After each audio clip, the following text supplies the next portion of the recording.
আসলে আমরা ইন্টারনেটে যা দেখি তা আসলে সবকিছু বিশ্বাস করা উচিত না। তার একটু উত্তম উদাহরণ হচ্ছে এইটা, মিরপুরের এই ভাইরাল তাওয়া চিকেন নিয়ে প্রচুর হাইপ শুনেছি, প্রচুর ফুড ব্লগারদের ভিডিও দেখেছি, অনেক ভালো, এই সেই বাজেটের মধ্যে অনেক ভালো তাওয়া চিকেন, হারিয়ালি চিকেন সম্পর্কে অনেক শুনেছি। সো আমরা ডিসাইড করলাম যে ট্রাই করতেই হবে, তাহলে যেহেতু এটা মিরপুর আছে, তো আমার ফ্রেন্ডের বাসার কাছাকাছি, তো চলে গেলাম ট্রাই করার জন্য। কিন্তু গিয়ে পুরাই হতাশ, মানে আমার কাছে মনে হলো যে হাইপ তো দূরে থাক, এটা আসলে টেস্টি বলাটাও ভুল হবে আর, মানে একদম অ্যাজ ইউজুয়াল আমার কাছে মনে হয়েছে যে মানে পুরাটাই ওভার হাইপ, বা আমার কাছে টেস্ট লাগে নাই কি না জানি না। দেন আমি আমার বন্ধুকে বললাম তুই ট্রাই করে দেখতো, একটু লবণ বেশি বা আমার কাছে একটু ভালো লাগতেছে না, তো ওর কাছে কেমন লাগতেছে, তো ওর কাছেও সেম, মানে মজা লাগে নাই। তো তারপর আরেকটা হারিয়ালি চিকেন নিলাম, হারিয়ালি চিকেনটাও সেম অবস্থা।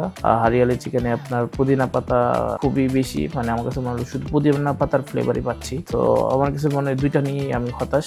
সো আসলে প্রমোশনের জন্য হোক বা অনেস্ট রিভিউ হোক বা সামথিং হোক, এতটাও মানে ওভার হাইপ করা উচিত না, যেটা মানে আসলেই মানুষ গিয়ে হতাশ হয়। আর আমি ভুল হইতেও পারি, তবে তারা একটু অনেস্ট রিভিউ দেওয়ার চেষ্টা করেন আর কি। সবকিছু ইন্টারনেটে যা দেখে তা যে সত্যি হবে এরকম না, যেটা যে এরকম ওইরকম বলা উচিত আর কি। So thank you.